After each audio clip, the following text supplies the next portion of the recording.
political panel now. Ronna McDaniel is the former chair of the Republican National Committee, and Kurt Bardella is a Democratic strategist and NewsNation political contributor. Great to have both of you here.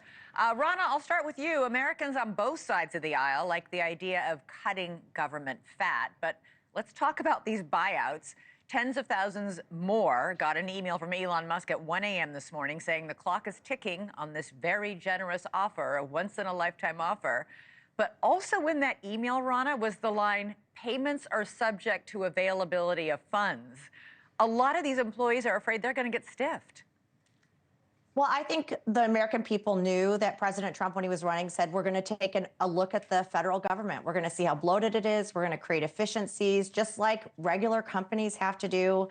And I don't think most Americans knew there were 10,000 employees at USAID or 16,000 at the EPA. I mean, it's just massive, our federal government. It's due for an overhaul.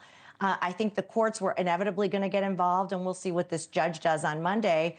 But I do think to say to people, you have 8 months of severance pay is very generous. Yeah, if they in fact get it. That's the whole key there, I guess. Kurt, polls show that Americans love Trump and love his policies. Elon Musk, however, not so much.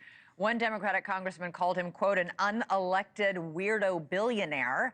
And it seems many Americans and even some Republican congressmen are starting to agree. Does this imperil Trump's agenda at all? You were looking at the numbers, the polls showing his popularity has plummeted. Musk's, not Trump's, Musk's.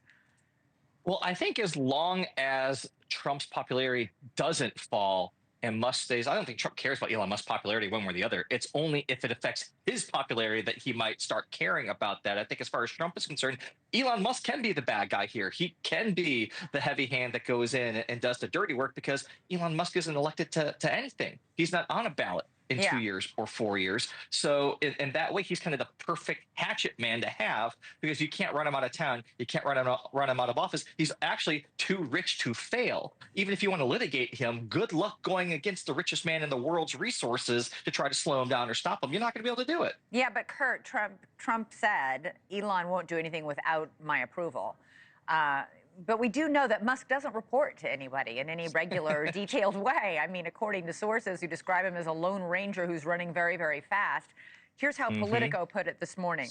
Musk and his engineers have implemented a hostile takeover of the entire government in a few short days and are burning through public contracts, staff, and entire agencies with unremitted glee. Who knows where it ends?